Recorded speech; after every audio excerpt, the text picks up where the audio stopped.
President, jeg vil gi ros til interpellasjonen og i og for seg også til næringsministeren sitt svar, men det forundrer meg at ingen så langt har nevnt at FN har faktisk utpekt 2011 til skogens år. Og det at ikke næringsministeren nevner det, kan det kanskje symbolisere en litt slapp holdning til det fra regjeringens side. Men det vi diskuterer i dag er jo faktisk kanskje Norges mest komplette verdikjede som vi har innen landet. Den er basert på norske råvarer, norsk foredling og selger stort sett på det internasjonale eksportmarkedet. Og dermed så får man en god måler av næringsbetingelser ved å se på utviklingen i næringen. Og det er ingen tvil om at det er en næring som har hatt store utfordringer. Det har skjedd store strukturendringer, og det kommer også til å skje fremover. Jeg er veldig enig med næringsministeren når han sier at markedet får man gjort lite med. Det prøvde man på 70-tallet med å gi lagerstøtte, og dermed så forlenget man krisen med i hvert fall 5 år. Så markedet må bransjen selv ordne opp i. Men det forhindrer jo ikke at skog og tømmer er på mange måter et fantastisk produkt, og det kommer til å åpne seg store muligheter fremover. Næringsministeren var selv inne på dette med klima. Det er nok å nevne at norsk skogbruk rydder opp halvparten av våre utslipp i form av det man binder opp, hvis vi bare ønsket å telle det med. Så jeg håper jo kanskje det også kommer litt mer fram i debatten.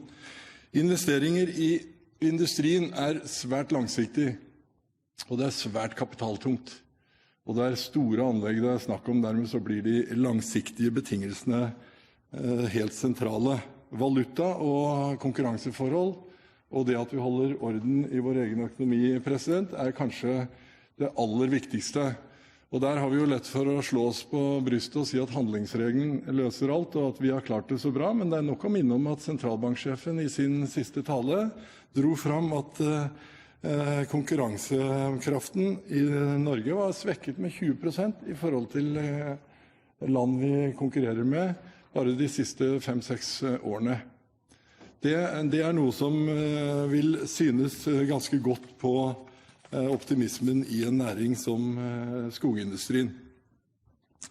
Så undrer jeg meg litt over interpellantens beskrivelse av det framtidsrettede i næringspolitikken. For det er klart vi har alle biodieselsaken frist i minne for hvordan den ble håndtert, og hvordan man der egentlig effektivt la en ny mulighet innenfor norsk treforedling på is gjennom å skape usikkerhet om hvilke rammebetingelser som gjaldt.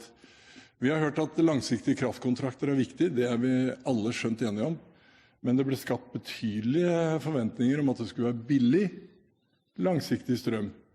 Og vi har alle sett hvilke svingninger som har vært i strømmarkedet i Midt-Norge, og det er klart den type usikkerhet som Skogn har måttet leve med der, hvor man til tider har måttet stoppe maskinene på grunn av manglende strømtilgang og høy pris, det er ganske ødeleggende for å i hvert fall ville satse lenger fremover. Grønne sertifikater er noe annet. Det er en klar diskriminering av en produsent som Tofte. Og jeg har ikke hørt at man foreløpig har inkludert Tofte i grønne sertifikater. Det har vært mye fremme at man kanskje ville kunne se at produksjonen ble flyttet til Sverige, for svenskene inkluderer den kraftproduksjonen som Tofte står i grønne sertifikater. Vi ser skatt og eierskap. Jeg blir jo litt skremt når jeg hører at statens eierskapsmelding er det eneste stedet vi kan diskutere fremtidig eierskap for treforedlingsindustrien. Her har vi det kanskje mest langsiktige norske eierskapet som har hatt store problemer de siste årene, det vet vi alle gjennom Norske Skog. Men det symboliserer da også et eierskap som har måttet betale formuesskatt og kanskje også eiendomsskatt på verdier som de egentlig ikke har hatt. Og symboliserer jo hvor ødeleggende formuesskatten er på den type eierskap. Og det er mange andre forutsetninger. Til sist vil jeg også si at kanskje basisen er jo faktisk at råvareressursen utnyttes. Og næringsministeren burde jo sånn sett ha et atskillig større påtrekk overfor sin kollega i Landbruksdepartementet. For svenskene prøvde seg med samme konsesjonsregler som vi hadde et par år på 70-tallet, tror jeg, men fant ut at det var så dyrt i form av at man ødela all aktivitet i primærkilden, at man måtte gå bort ifra konsesjonsregler og den type regulering ganske brått.